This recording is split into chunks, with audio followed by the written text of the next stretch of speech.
नाजरीन, मैं आपसे मुखातिब हूँ चौधरी फजल रहमान, पाकिस्तानी ज़र कब्ज़ा जम्मू कश्मीर के आज़ाद कश्मीर कहलाए जाने वाले खित्ता के ज़िला मेंबर की तहसील समानी और समानी सेक्टर भी है। यहाँ पे बंडाला के इलाका है जाबा, जो कि बिल्कुल इंडियन और पाकिस्तानी फोर्सेस के करीब तर जो बॉर्डर बनाया गया है उसके बिल्कुल करीब है, इंतहाई करीब।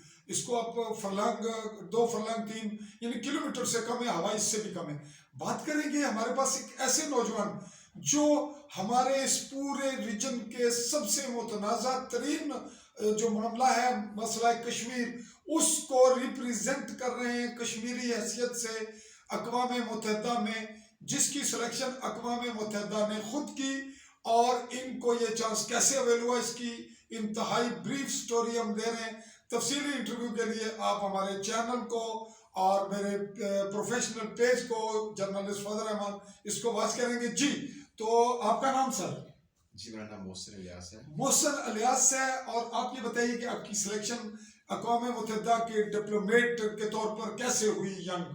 जी, फजल भाई, ये 2018 में मेरी सिलेक्शन थी, दुबई में हुई थी। इत्तफाकन बस आप इसे इत्तफाक ही कह लें कि बस कि मुझे पता चला कि कुछ यूएन के डेलीगेट्स आए हुए हैं जो बेस्ट डिप्लोमेट्स के लिए, स्पेशली बेस्ट यंग डिप्लोमेट्स के लिए, जो है वो लोगों को उस पर जो है वो एक कंपटीशन कर रहे हैं। तो आपने उसमें हिस्सा लिया? उसमें मैंने हिस्सा लिया और ये मेरी क्या कहते हैं कि अपनी सेल्फ पार्टिसिपेशन ही थी। मुझे किसी ने ना ही वो फोर्स किया, ना ही बताया कि जी आप करना चाहिए कि नहीं। तो जब ये चीज़ मेरे जहन में, तो मैंने कहा क्यों नहीं, मैं एज आ कश्मीरी, तो क्योंकि ये तो मेरा एक तरह से हक है कि मैं ये हक अपनी स्टेट का अदा करूँ और इसमें पार्टिसिपेट करूँ। सो मैंने पार्टिसिपेट किया। मैंने इसमें 3 स्पीचेस दी थी। तो 3 स्पीचेस की बेस पे ही क्योंकि मेरी सिलेक्शन भी हुई थी तकरीबन 3 के 4 माह बाद मुझे पता भी चल गया था कि मेरी सिलेक्शन हो गई है। और जो उसका जो नेक्स्ट के उसका जो होने वाला था इवेंट, वो बेसिकली होना था 2022 में।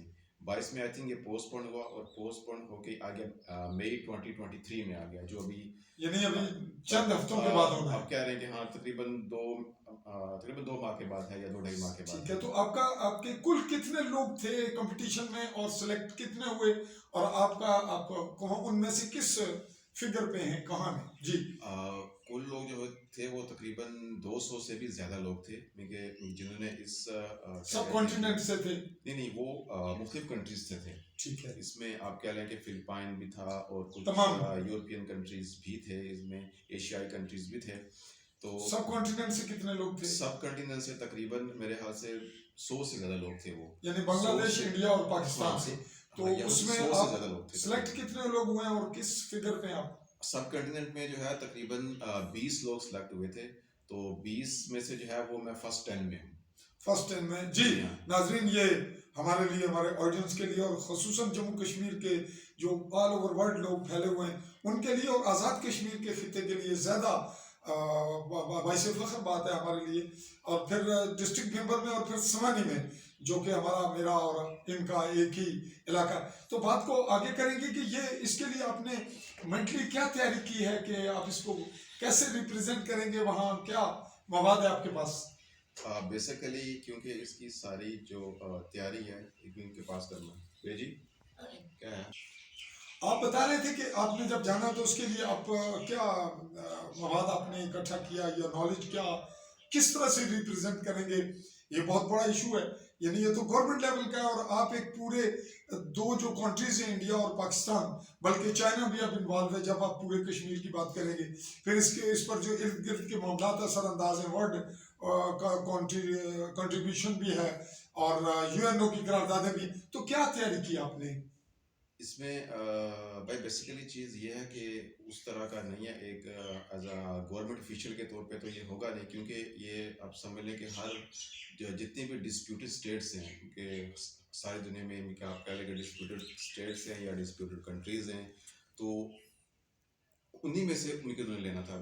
सपोज उन्होंने क्या किया कि कुछ इनमें से अगर 10 उन्होंने डिस्प्यूटेड कंट्रीज से लोग लिए हैं, तो 10 ही उन्होंने क्या किया है कि न्यूट्रल कंट्रीज से भी लोग लिए हैं, कि न्यूट्रल कंट्रीज की जो लोग हैं उनका इनके डिफरेंट क्या कहते हैं कि मतलब बैन अवी इशूज़ पे उनकी क्या राय है, वो क्या सोचते हैं और उनके पास उसका क्या सोल्यूशन है।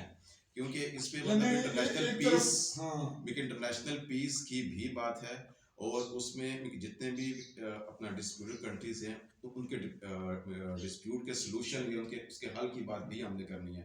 हम क्योंकि किसी भी पॉलिटिकल या गवर्नमेंट प्लेटफॉर्म से नहीं जा रहे, नहीं है। क्योंकि हम एक यूँ कह लें कि हमारी ये सेल्फ एक एफर्ट है जो हमें कि यूएन है वो उनके प्राइवेटली उसने एक प्लेटफॉर्म हमें दिया कि जिस प्लेटफॉर्म से हम अपने अपने कंट्रीज या स्टेट को रिप्रेजेंट करते हुए उनके इशू या उनके डिस्प्यूट्स को मतलब इंटरनेशनली हाईलाइट करें और उनका सोल्यूशन भी बताएं कि कि सपोज अगर हम किसी चीज़ का पीसफुली सोल्यूशन चाहते हैं तो उसको कि वो कैसे होगा, उसका किस तरह से किया जाएगा, और विदाउट एनी वार, उसमें वार की तो बात सिरे से भी नहीं है, नहीं होगी, क्योंकि इस चीज़ का मकसद ही यही है इनके यूएन का कि किसी भी चीज़ का हल जो है हम पुरअमन हल निकालना के पुरअमन और बिना जंग के जी मुज़ाकरात के जरिए। जी मजाक।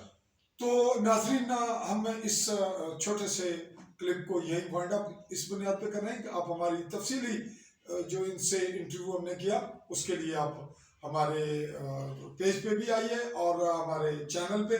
इसी पे चाहेंगे इजाज़त। अल्लाह हाफिज़।